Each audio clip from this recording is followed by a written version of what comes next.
Alors, nous allons passer à la présentation de Guillaume Andéol, qui est médecin-chercheur à l'Institut de recherche biomédicale des armées, donc l'IRBA. Il va vous présenter une conférence sur la réalité virtuelle sonore des jeux vidéo au cockpit des avions de chasse. Guillaume. Merci Liliane, et merci aux organisateurs pour la possibilité de présenter ces travaux sur la réalité virtuelle sonore auditive. Donc, je suis Guillaume Andéol, je travaille à l'Institut de recherche biomédicale des armées, qui se trouve en Essonne, à Brétigny-sur-Orge. Le but donc, de l'IRBA, c'est de créer de la connaissance pour essayer de préserver la santé des militaires. Je travaille dans un département de neurosciences et sciences cognitives qui est composé de 3 unités. Une orientée neurophysiologie du stress, une sur l'ergonomie cognitive et la dernière, à laquelle j'appartiens, sur les systèmes perceptifs en vision, en audition et dans le système vestibulaire. J'ai mis quelques photos de dispositifs expérimentaux de notre unité, sur lesquels je vais revenir ensuite. On a un laboratoire mobile d'audiométrie, on a une chambre anéchoïque, vous verrez que c'est pareil de fabriquer, entre guillemets, de la réalité virtuelle auditive, qu'on peut ensuite tester dans des chambres dites réverbérantes qui permettent de simuler des ambiances bruyantes, et en particulier des ambiances bruyantes militaires. Alors, quelques mots introductifs sur ce que je pourrais appeler donc la réalité virtuelle auditive, sonore, pardon. Donc, il y a plusieurs termes justement là-dessus. Je vais employer le terme son 3D, mais vous pouvez aussi retrouver audio 3D ou synthèse binaurale ou spatialisation sonore. Pour moi, c'est des thèmes un peu similaires. Mais l'idée, en tout cas, c'est de percevoir un objet sonore qui n'est pas physiquement présent au moment où le sujet le perçoit, mais suffisamment perceptible pour qu'il soit localisable dans l'espace, de manière précise, qu'on puisse le pointer. Et surtout, à la différence de la stéréophonie, il est perçu dans l'espace externe de l'auditeur. La stéréo, on peut dire que le son peut être plus ou moins proche de l'oreille gauche ou de l'oreille droite, mais il reste dans la tête. Lorsqu'on parle de son 3D, on a vraiment un son qui est à l'extérieur de la tête. Alors, ce n'est pas facile à comprendre lorsqu'on n'a jamais écouté du son 3D, ce côté un peu externalisé. Alors, c'est pour ça qu'on a fait un truc peut-être un peu ambitieux aujourd'hui, mais si vous avez des écouteurs, on peut prendre quelques minutes. Alors, ça marche qu'avec des écouteurs, hein, donc il faut mettre des écouteurs, ok. Et on prend quelques minutes pour avoir une petite démo de son 3D, et celui qui devine le film dans lequel est tirée la démo gagne toute ma considération. Voilà.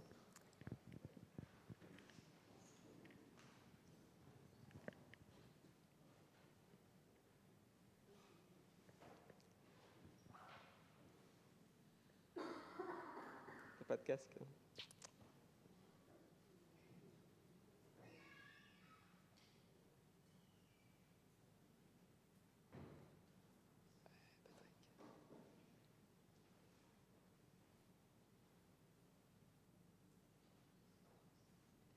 J'ai mis un compte à rebours pour 5 minutes. Bon, je verrai François.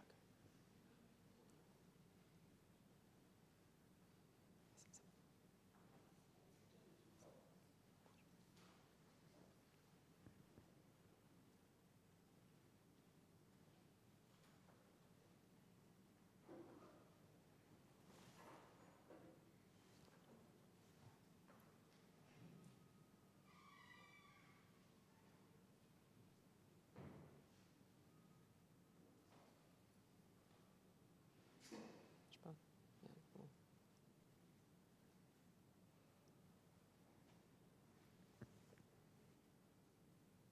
Je vais accorder encore 30 secondes encore.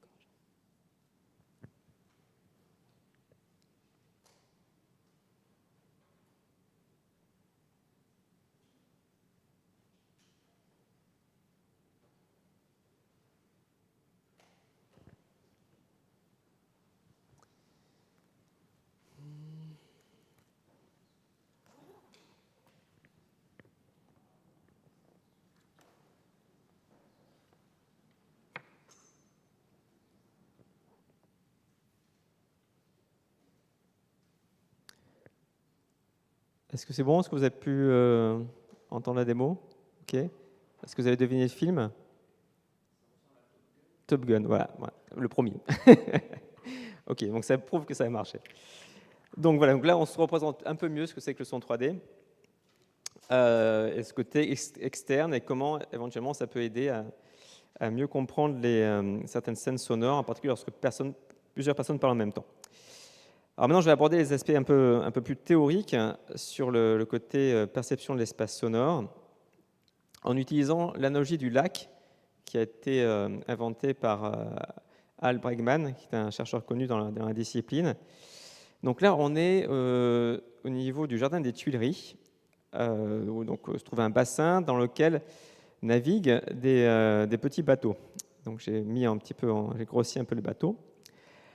Et là, il faut imaginer donc un philosophe qui arrive près de vous et qui va creuser 2 canaux qui partent du bassin, 2 canaux assez proches l'un de l'autre, et sur lesquels viennent se poser 2 feuilles de tilleul. Et le philosophe aborde un passant en lui disant « Voilà, passant, je te parie qu'en regardant uniquement les feuilles de tilleul, je vais être capable de te dire combien il y a de bateaux sur le lac, où sont ces bateaux, lequel est le plus proche de moi, lequel est le plus rapide. » Et donc le passant lui dit « Mais espèce de vieux fou, c'est impossible, tu ne peux pas. » Et en réalité, le philosophe lui répond « Mais tu n'es qu'un imbécile parce que c'est simplement ce que font tes tympans, c'est ce que fait plutôt ton cerveau à partir du mouvement de tes tympans pour percevoir le monde sonore qui t'entoure. » Et en effet, notre perception qu'on a de l'environnement sonore, de l'espace sonore, est simplement une reconstruction de tous les indices qui peuvent être tirés à partir de ces mouvements de tympan. Contrairement au monde visuel qui, lui, est plus ou moins projeté directement sur la rétine, le monde sonore est reconstruit indirectement à partir d'indices importants. Et on va aborder donc certains de ces indices dans le cadre de la localisation d'une source sonore. Ces indices diffèrent selon les dimensions de l'espace.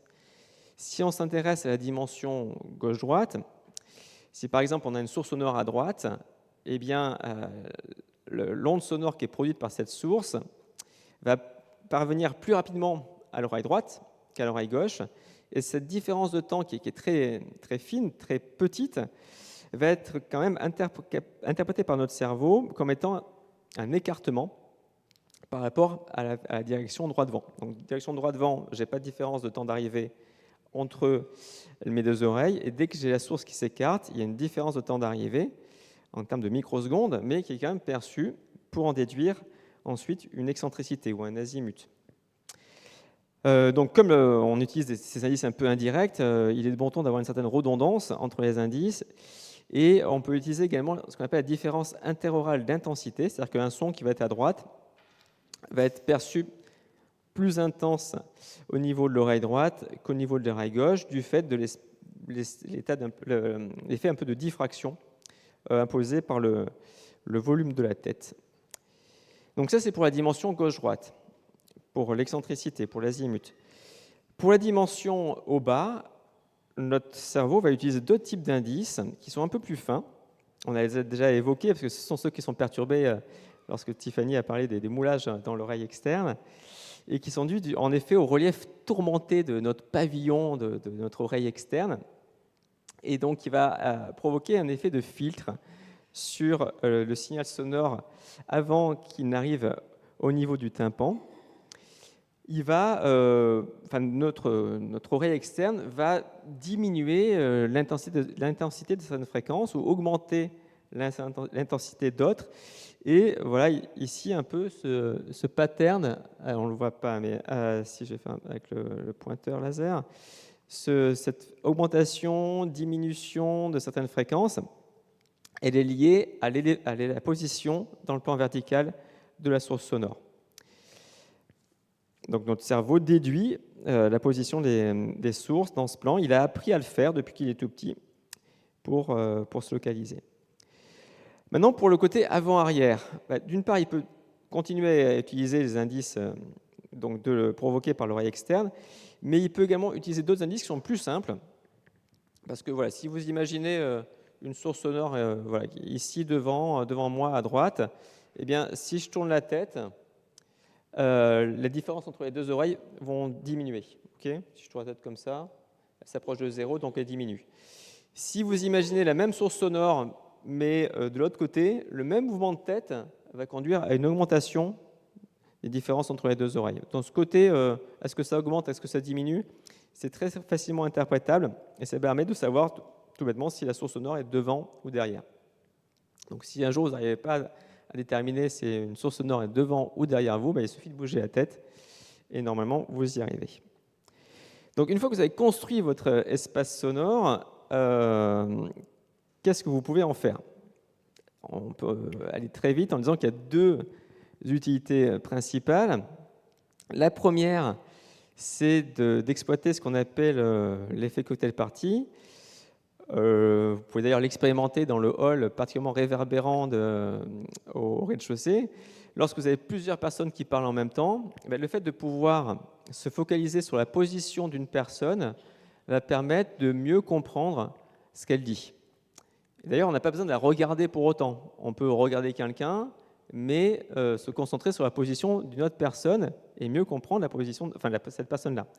Donc ça, bien sûr, ça ne fonctionne que si on est capable de localiser, en l'occurrence, les différentes personnes qui parlent dans notre environnement. Donc d'où l'utilité de nos capacités de localisation, des indices de localisation, pour capter une voix parmi d'autres et pour mieux la comprendre. Donc ça, c'est peut-être ce qu'on utilise le plus souvent lorsqu'on parle d'utilisation de l'espace sonore. L'autre utilisation, c'est ce que font peut-être plutôt les animaux, c'est la capacité à localiser une cible, en particulier on voit une chouette hulotte, ou un danger, ou une menace. Voilà. Donc l'idée un peu, c'est un peu ce qui se passe dans la vraie vie. En réalité virtuelle, l'idée, ça va être de reproduire cela, mais de manière virtuelle. Je me souviens, il y a un petit problème de diapo. Donc comment est-ce qu'on fait pour faire percevoir une source sonore alors qu'elle n'existe pas? L'idée, c'est on va tromper un peu le cerveau en utilisant les indices qu'on a introduits juste avant. Et pour cela, on va mettre un petit microphone au niveau du tympan, parce que, encore une fois, tout se base sur les mouvements du tympan. Donc si on arrive à reproduire ce qui arrive au niveau du tympan, on va pouvoir recréer des sources sonores virtuelles. Donc on passe un petit microphone au niveau du tympan, et ensuite on va déplacer une source sonore dans l'espace autour d'un sujet. Ici, donc, on est dans la chambre anéchoïque de l'IRBA. Il y a une petite vidéo qui l'accompagne. Alors, du coup, il faut peut-être que je désenclenche le pointeur. Donc là, voilà, on est donc dans la chambre anéchoïque de l'IRBA, et vous allez voir, on a ce haut-parleur qui se déplace, qui envoie un son calibré et qui va être recueilli donc, au niveau des microphones placés au niveau des tympans des auditeurs. Et comme ça, on va pouvoir donc capturer tous les indices dont on a parlé précédemment pour cet auditeur, et en les rejouant, ces indices, au niveau de cet tympan avec un casque, on va pouvoir créer un espace sonore virtuel, voilà, moyennant quelques procédés informatiques. Et on va pouvoir donc positionner dans l'espace auditif la source sonore à l'endroit que l'on souhaite. Ce qui est assez unique lorsqu'on compare les réalités virtuelles sonores et visuelles, c'est que pour la réalité virtuelle auditive, sonore, on est incapable de la distinguer du monde réel. Dans cette expérience qui est assez connue, qui a été publiée dans Nature, les auteurs donc plaçaient un tube dans l'oreille des sujets et avaient également des sources sonores réelles avec des haut-parleurs autour du sujet. Et donc, de temps en temps, ils envoyaient un son à travers les haut-parleurs, et de l'autre côté, ils envoyaient le son à travers le tube, avec les indices virtuels. Et ce qu'ils s'aperçoivent, c'est que lorsqu'on a une reconstruction correcte des indices qu'on a évoqués précédemment. Je reprends le pointeur ici. Eh bien, lorsqu'on demande au sujet est-ce que le son provient d'une source réelle ou d'une source virtuelle, eh bien, vous pouvez vous rendre compte qu'il répond au hasard, autour de 50%. Et donc, en effet, que lorsque, bon là, pour le coup de Top Gun, je ne sais pas si vous l'avez vraiment perçu, mais dans des conditions optimales, il est vraiment très difficile de distinguer une source sonore réelle d'une source sonore virtuelle. Et c'est un peu moins le cas en vision. En vision, dans la majorité des situations, vous pouvez vous apercevoir que la source, enfin l'objet est reconstruit. Alors, comme l'a encore dit précédemment Tiffany, tout le monde a des oreilles différentes, et donc tout le monde a des indices différents. Et alors, comment est-ce que du coup la forme des oreilles, qui varie d'un individu à l'autre, va avoir un impact sur la capacité à localiser lorsqu'on localise avec des oreilles qui ne sont pas les nôtres, comme des oreilles, par exemple, créées à travers, mesurées au niveau d'une tête artificielle. Parce que l'idée, c'est que tout le monde ne peut pas avoir ses propres indices.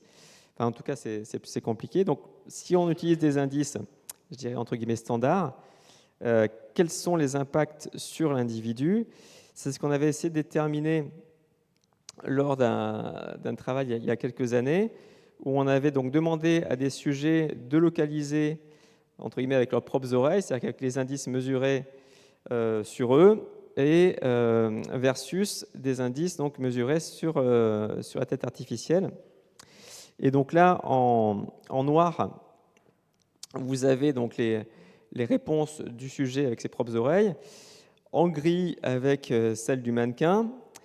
Donc sur l'axe des X, vous avez donc la position de la source sonore, de la cible, et sur l'axe des Y, la réponse des sujets. Donc la réponse optimale, elle doit donc se placer sur la diagonale, et chaque zone ici correspond à un sujet différent.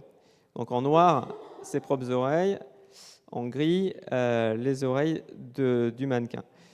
Donc on peut s'apercevoir déjà qu'entre les sujets, il y a des différences notables, y compris avec leurs propres oreilles. On voit en noir, par exemple ce sujet-là, il percevait quasiment toutes les sources sonores en haut, et celui-là était arrivait plutôt à localiser correctement.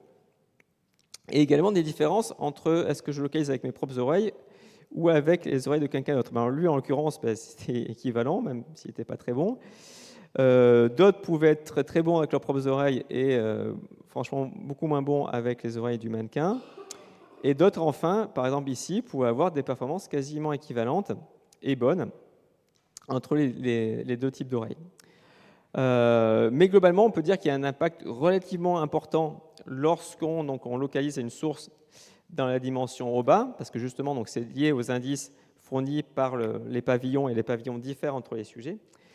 En revanche, ce qui est intéressant, c'est que si on s'intéresse à une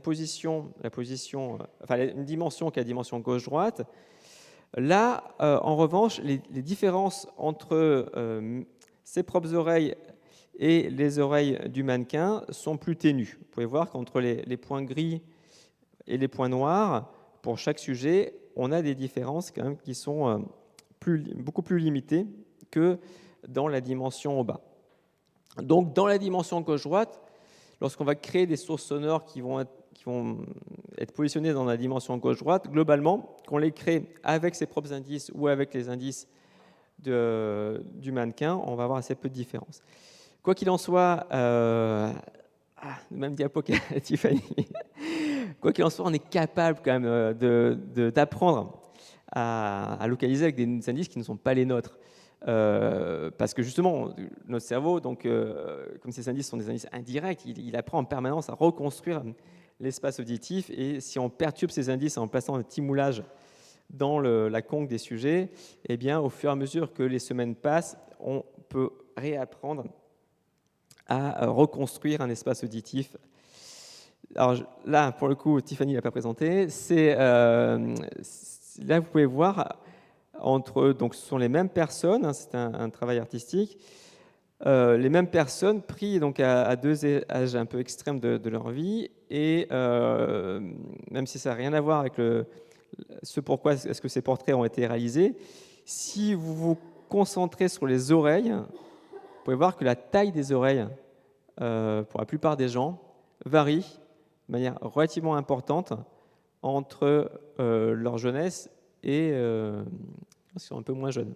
Okay, on a un accroissement pour la plupart de la taille du pavillon. Et ce qui est intéressant, c'est que si donc on mesure la taille du pavillon donc de différentes personnes, personnes âgées, on s'aperçoit qu'il y a une corrélation entre la taille du pavillon et la capacité à localiser correctement la source sonore dans la dimension au bas. Pourquoi ?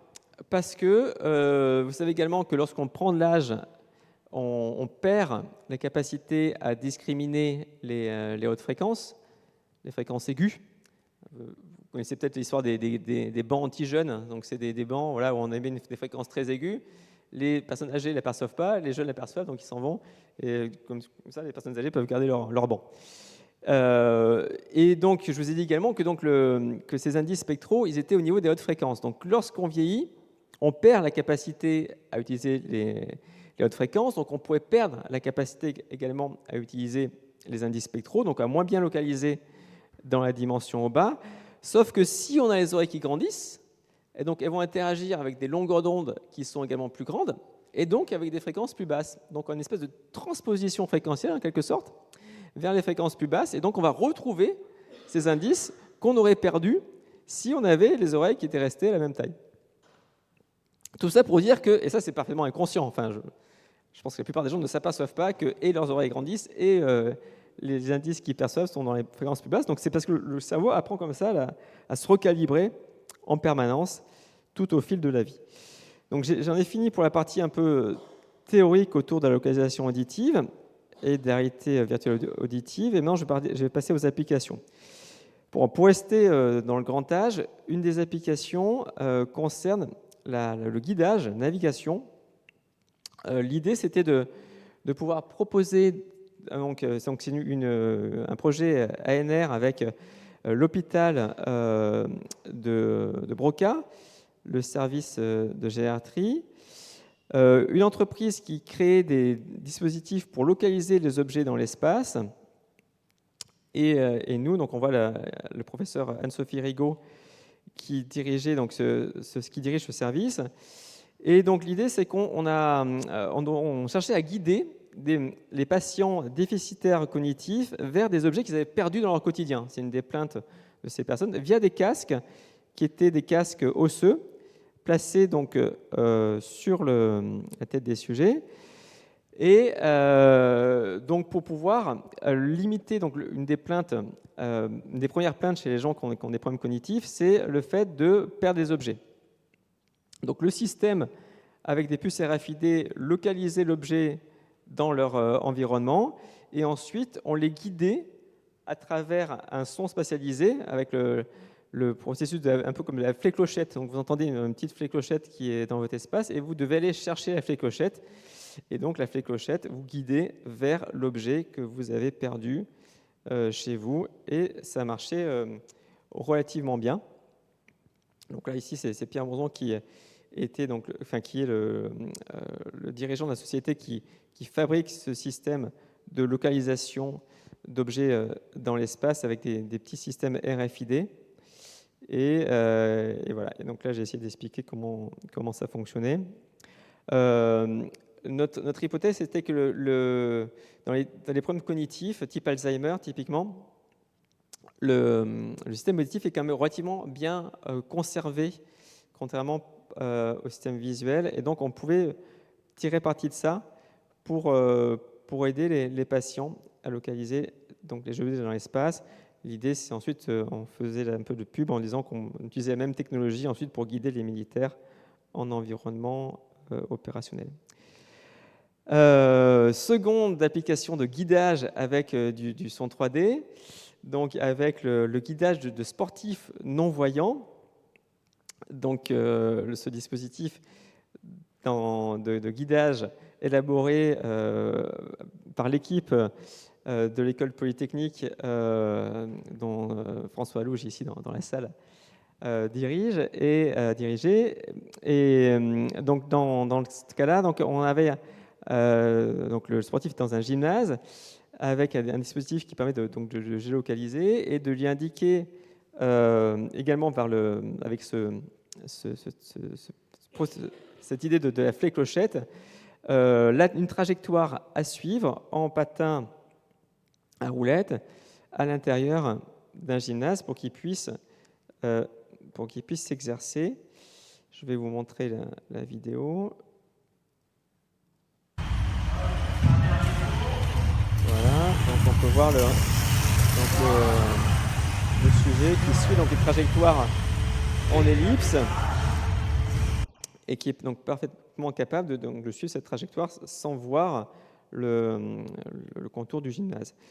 Et donc l'autre défi, ça a été donc de sortir du gymnase. Donc avec ici, d'ailleurs, on voit ici Sylvain Ferrand qui réalisait ce projet, et donc de pouvoir continuer à guider le sportif donc en dehors du gymnase grâce à des techniques de GPS qui le localisaient et donc lui indiquaient la trajectoire à suivre via cette fameuse fléclochette qui était perçue donc à côté de lui. Alors vous pouvez imaginer toutes les difficultés techniques qui sont liées à la capacité à indiquer une trajectoire alors que le sujet est lui-même en mouvement, que sa tête peut bouger, que le stade, bien sûr, n'est pas linéaire, etc. Ensuite, donc, je vais passer à des environnements militaires. L'idée donc, de l'usage de la réalité virtuelle en environnement militaire, c'est de tirer parti du gain qu'on peut avoir dans la compréhension donc, des messages verbaux lorsqu'on est dans des situations de cocktail party que j'ai précédemment introduites. Parce que là, donc, on est dans un avion, l'avion AWACS, vous avez sans doute déjà vu, une espèce de tour de contrôle volante dans lequel donc, les opérateurs, les contrôleurs aériens, doivent gérer plusieurs communications simultanées, donc typiquement une situation de cocktail party. On a ici donc, une photo de leur environnement de bord, et vous pouvez voir chacun de ces potentiomètres correspond à un canal radio, donc il y a jusqu'à 9 canaux radio qui peuvent être actifs simultanément, ce qui est une tâche particulièrement complexe, alors que l'information auditive qu'ils perçoivent, elle, est une information qui n'est même pas stéréo, qui est mono. Donc, ils sont totalement privés des indices qu'ils pourraient utiliser dans la vraie vie pour distinguer ces flux de parole entre eux. Donc, d'où l'idée de pouvoir les aider en associant chacun de ces différents canaux à une position dans leur environnement proche. Donc c'est un peu ce que vous avez entendu avec la démonstration tirée du film Top Gun. Donc là, l'idée, une des premières applications donc, du son 3D en environnement militaire, c'est de pouvoir donc, spatialiser les différentes communications. Donc pour retrouver l'effet cocktail party, dont on ne peut pas bénéficier si on a des casques classiques, des casques mono. Mais ça permet également d'identifier votre interlocuteur. C'est-à-dire que vous pouvez savoir finalement qui est-ce qui vous parle en sachant d'où est-ce qu'il vous parle. Ce qui est un gain en termes de temps, ce qui permet également de réduire l'effort d'écoute. Ça vous demande un effort particulier lorsque vous devez chercher à comprendre une communication alors que d'autres personnes parlent en même temps, lorsque vous n'avez pas accès à vos indices de localisation. Et ça permet également de diminuer le niveau sonore des communications. Vous n'êtes pas obligé de mettre à fond pour pouvoir comprendre ce qu'on vous dit. Donc plusieurs intérêts à utiliser cette spatialisation sonore en environnement aéronautique. La question qu'on s'est posée, c'est que, ok, on a une intuition que l'effort mental va être un peu moins important lorsqu'on a une capacité à pouvoir se focaliser sur la position spatiale de celui qui nous parle, mais voilà, est-ce qu'on peut quantifier ce gain en termes d'effort mental? Donc c'est un travail qu'on a réalisé avec nos collègues de l'ISAE Super Héros à Toulouse, qui possède une expertise, entre autres, sur la capacité à mesurer l'activité du cerveau lors d'une tâche. Vous savez qu'on peut faire ça, par exemple, en utilisant l'IRM fonctionnel, mais le gros problème de l'IRM fonctionnel, c'est que ça fait beaucoup de bruit. Mais par chance, il existe des dispositifs qui s'en approchent et qui sont totalement silencieux et qui utilisent la lumière, le spectre lumineux en proche infrarouge. Le principe, c'est qu'on va disposer sur le crâne des petits émetteurs de lumière infrarouge qui vont passer à travers la peau et qui vont ensuite être absorbés par l'hémoglobine, donc qui est dans le sang, qui sont dans les vaisseaux sanguins qui vont irriguer certaines zones du cortex. L'idée, c'est que au plus j'ai mon cerveau qui travaille, au plus il va demander un afflux de sang, et donc et au plus je vais avoir de sang, plus je vais avoir d'hémoglobine, et donc au plus je vais avoir une absorption des rayonnements en proche infrarouge. Donc en mesurant le rayonnement en proche infrarouge qui est absorbé, on peut avoir une mesure indirecte, certes, mais relativement fiable, de l'activité corticale. Et comme la lumière, ça ne fait pas de bruit, eh bien, c'est intéressant pour les gens qui travaillent avec des stimuli auditifs comme nous. Et donc là, on a mesuré cette activité corticale dans deux conditions. Une condition où on avait une séparation spatiale entre les deux personnes qui parlent en même temps, et une condition où on n'avait pas de séparation spatiale entre ces deux personnes. Donc la condition où ils ne sont pas séparés, c'est la condition en rose, et celle où ils sont séparés, c'est celle en bleu. Et vous avez donc représenté la concentration d'hémoglobine oxygénée, donc qui représente indirectement l'activité corticale ici, et sur l'axe des abscisses, vous avez donc le temps. Et ce qu'on s'aperçoit, c'est que lorsqu'on présente donc ces messages, on s'aperçoit qu'assez rapidement, lorsque les deux locuteurs ne sont pas séparés, on a une activité corticale qui est élevée, et on reste avec une activité corticale plutôt basse lorsqu'on a une séparation spatiale entre les locuteurs. Donc ça permet d'objectiver un peu ce côté un peu intuitif, c'est beaucoup plus facile de comprendre ce que dit un locuteur si on peut si on peut savoir où il se trouve, et surtout si on peut distinguer par rapport à la position d'un autre locuteur. Donc ça, c'est une première catégorie d'applications en milieu militaire, la capacité à spécialiser les communications radio pour mieux comprendre ces communications, avoir une meilleure intelligibilité.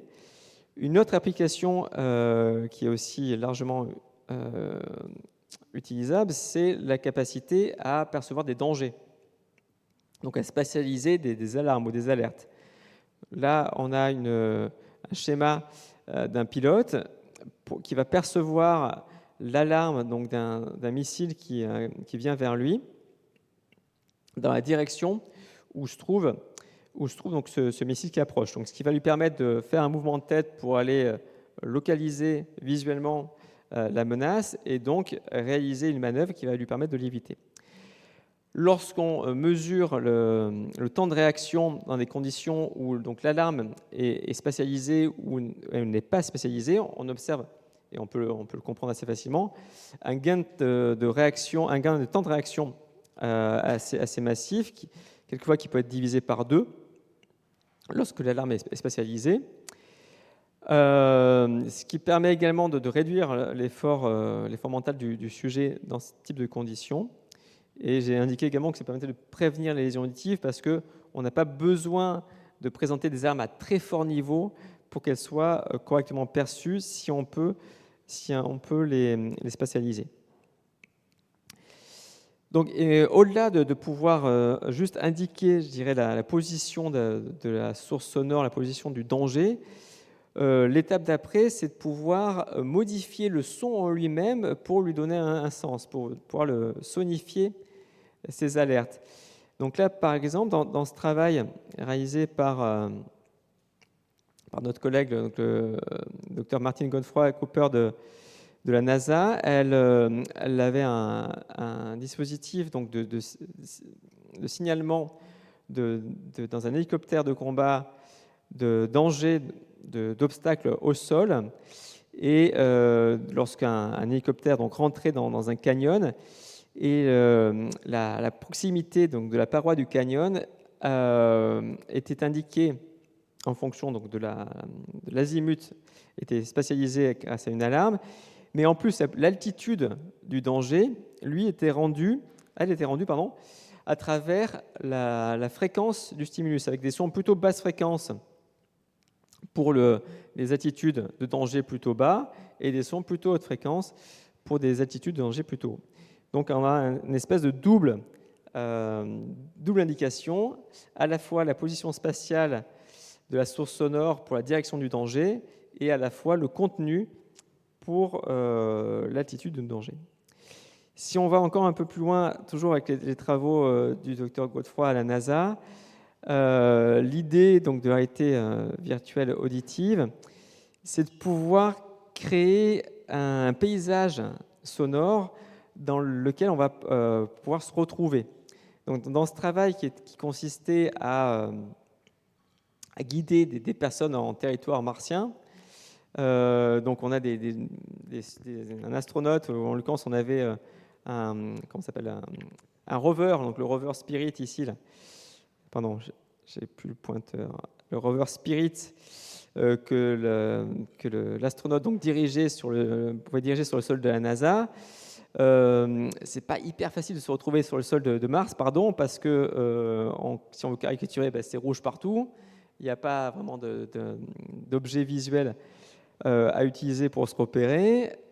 Et donc c'est beaucoup plus facile si on peut faire percevoir donc au pilote tout un paysage sonore qui va permettre donc de lui indiquer, par exemple, où se trouve sa base.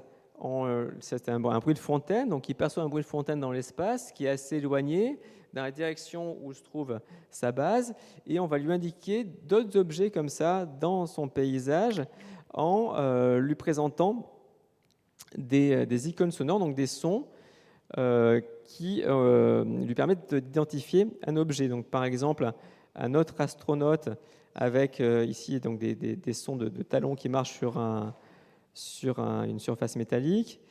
Il y avait des sons de cigales, etc. Donc, l'idée, c'est de pouvoir donc construire un paysage sonore et permettre à un individu de s'orienter, de se retrouver dans ce paysage. Si on va toujours un peu plus loin dans la complexité de la réalité virtuelle auditive, l'idée, c'est de se dire, on a un individu donc, qui va percevoir une scène virtuelle auditive, mais cet individu, il n'est pas unisensoriel, et donc c'est quelqu'un qui va utiliser d'autres sens pour construire l'espace, construire une représentation de l'espace qui l'entoure. Et en l'occurrence, il va devoir combiner donc ces informations auditives avec des informations qui proviennent également d'autres dispositifs de réalité virtuelle, mais cette fois-ci de réalité virtuelle visuelle.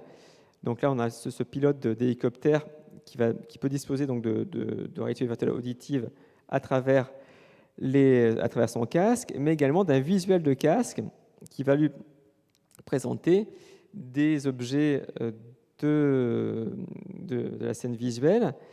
Et l'idée, c'était d'aller encore un petit peu plus loin et d'associer au stimulus auditif visuel des stimulus tactiles avec une ceinture vibrante, donc ceinture développée par notre partenaire Kellar, et donc dans le cadre du master du stage donc, suivi par Liliane, on va essayer de savoir si, lorsqu'on introduit donc des indices tactiles, on va pouvoir améliorer la conscience de la situation des individus.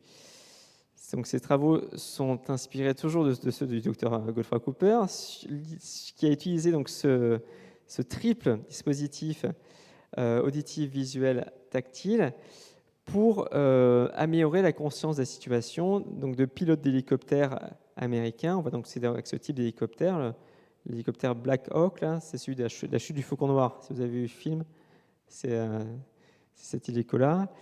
Donc, l'idée, c'est de pouvoir indiquer, par exemple, des dangers aux pilotes d'hélicoptères à travers donc, différents types de réalité virtuelle. Pour les dangers lointains, utiliser uniquement une réalité virtuelle visuelle. Donc là, par exemple, on voit à travers le casque du pilote, on a des pylônes électriques qui représentent bien sûr un danger pour les pilotes d'hélicoptères, qui sont indiqués en réalité donc augmentée à travers des carrés, des rectangles bleus.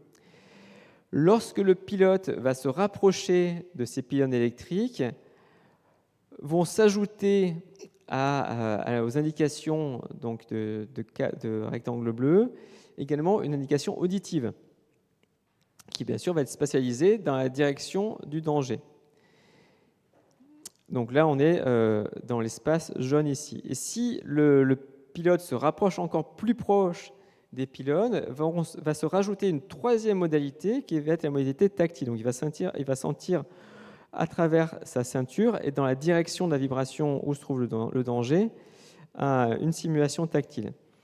Et donc on a ainsi une gradation dans le nombre de modalités qui sont présentées au fur et à mesure que le pilote va se rapprocher d'un danger potentiel. L'intérêt, c'est qu'on va pouvoir finalement lui indiquer différentes directions de danger simultanés grâce à cette... Et chacun pouvant atteindre à des directions différentes. Par exemple, un danger dans une direction qui va être très proche va être présenté avec les trois modalités, mais on va pouvoir continuer à présenter un danger un peu plus lointain avec une seule modalité. Là, je vais vous présenter une vidéo où, si tout se passe bien, donc vous allez pouvoir entendre. Donc là, on a le danger auditif qui est à gauche. Vous voyez avec la petite ah oui, je ne peux pas présenter et le pointeur et le... Pardon. Avec le building, on approche du building. Et là, vous entendez... Il y a un autre bâtiment qui approche également du pilote. Et donc, vous entendez l'autre... je vais peut-être le rejouer une autre fois. Donc, à travers ce pilotage dans une espèce de canyon urbain, donc le pilote va entendre un son à gauche lorsqu'il se rapproche d'un building à gauche, et donc le son à droite lorsque le building de droite se rapproche également. Donc vous avez en jaune ici donc l'information, enfin l'espace dans lequel va être présentée uniquement l'information auditive. Et si donc l'objet se rapproche, enfin si le pilote se rapproche du bâtiment, qui fait rentrer le bâtiment donc dans la zone rouge, donc qui est la zone la plus proche de lui, il va en plus percevoir une information tactile du côté où se trouve le bâtiment. Je vais vous présenter une dernière fois la vidéo avec les explications. Donc là, voilà, ici.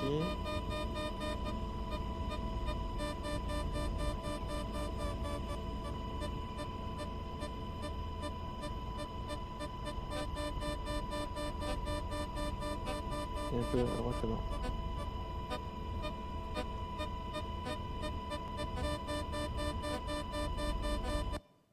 Voilà. Et donc ça, ce sont les premiers essais en vol quand même réalisés avec ce type de réalité virtuelle. C'est vrai que la réalité virtuelle auditive, c'est quelque chose quand même qui date un petit peu, quasiment depuis les années 90, et on avait un peu du mal à faire sortir du laboratoire. Et donc, il a quasiment fallu 30 ans pour qu'on commence à avoir des applications dans l'environnement professionnel réel. Donc, c'est enfin une bonne chose.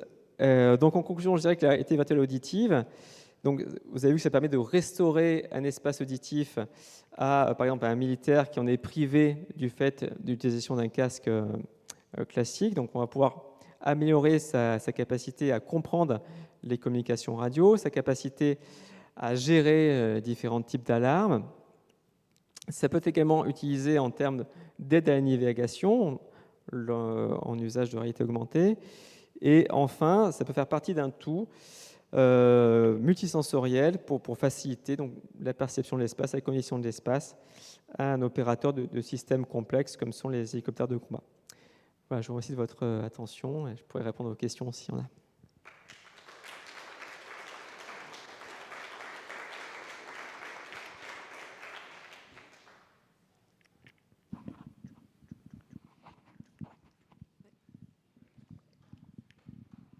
Oui, merci pour cette présentation. Est-ce qu'on a des résultats de recherche qui concernent les personnes qui ont passé pas mal de temps dans l'espace, la Station spatiale internationale?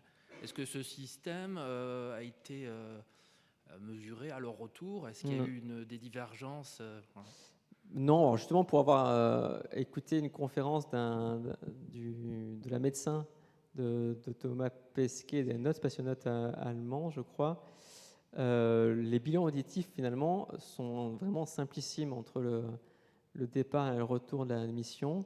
Je crois qu'il ne passe qu'une audiométrie tonale, ce qui est un peu dommage, parce que maintenant, on sait que c'est un bilan relativement sommaire. Mais non, non, ce côté-là, non, on ne le sait pas. Après, ce qu'on sait, c'est que, ce qu'on a testé, c'est que dans certaines situations gravitaires, la perception de l'espace auditif est conservée. Vous pouvez en parler avec la personne qui est juste derrière vous, ouais, un peu juste derrière, qui a réalisé donc, des expériences de localisation auditive en centrifugeuse, et donc qui a pu montrer, Patrick, si je ne dis pas de bêtises, qu'on conservait une capacité à localiser correctement dans l'espace, jusqu'à 4G, si je ne dis pas de bêtises. Donc a priori, en tout cas, mais c'est sur des temps très courts, bien sûr. Et là, pour le coup, dans l'espace, on est plutôt dans une situation d'hypogravité. Donc je ne pourrais pas vraiment vous répondre, mais oui, à voir. Merci.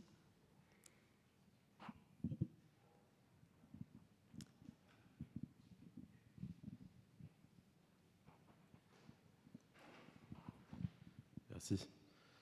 Moi, je me demandais du coup si avec ces bips constants, tous les sens du pilote sont constamment stimulés, donc ça risque pas d'être très fatigant à la longue. Alors, justement, l'idée c'était d'avoir une progression, d'avoir donc différentes bulles en quelque sorte, pour justement ne pas avoir à lui présenter en permanence les 3 stimulations. Donc, quand les objets sont lointains, on reste uniquement en visuel. Et c'est que quand on se rapproche, finalement, qu'on a cette stimulation auditive qui vient par-dessus la stimulation visuelle. Et le tactile, lui, il arrive vraiment en dernier parce que justement, il peut provoquer quelque chose d'un peu désagréable, mais très saillant finalement. Donc non, il ne devrait pas avoir à subir en permanence les bips si tout se passe bien. Parce qu'en effet, si on subit quelque chose qu'on ne désire pas, c'est vrai qu'en termes ergonomiques, ça pourrait poser problème. Après, il peut débrayer, entre guillemets, si vraiment ça lui pose problème. Ok, merci. Je vous en prie.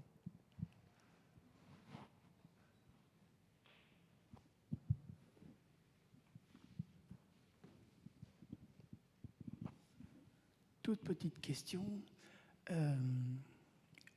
Avec l'expérimentation sur la patte dans les oreilles, on peut modifier l'oreille et faire apprendre à une personne avec d'autres oreilles. À la limite, on peut faire écouter avec d'autres oreilles.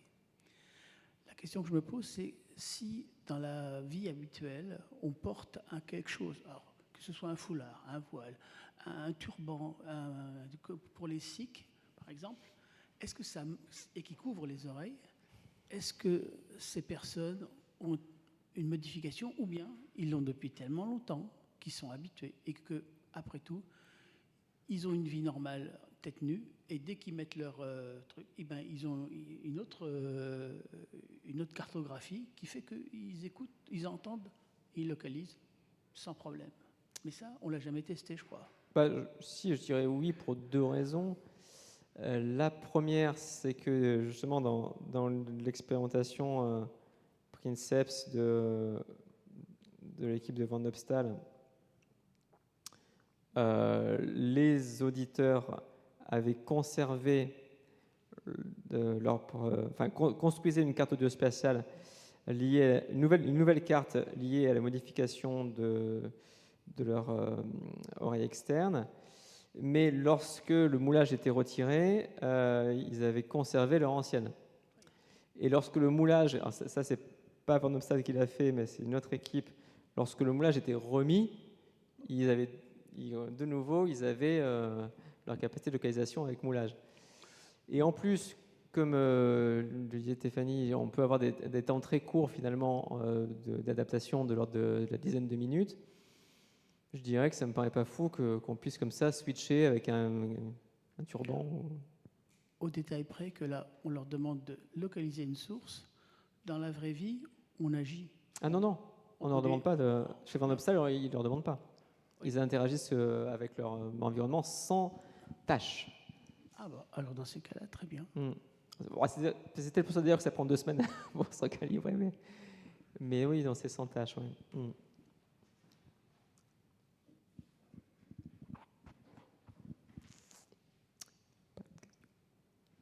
Bon, on doit être bon.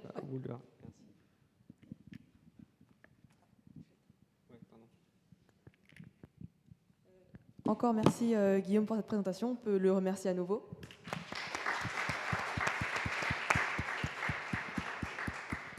Eh bien, les 2 conférences de ce matin ont bien montré que la réalité virtuelle, c'est pas que du visuel, c'est aussi du sonore, et à quel point ça peut être appliqué à plein de domaines différents. Il va y avoir 1 heure de pause pour laisser à tout le monde le temps de déjeuner. Et donc, je vous remercie d'être là pour ces 2 conférences, et je vous dis donc à tout à l'heure pour la conférence de Marie Maté sur la réalité perçue et l'éco-anxiété. Merci beaucoup.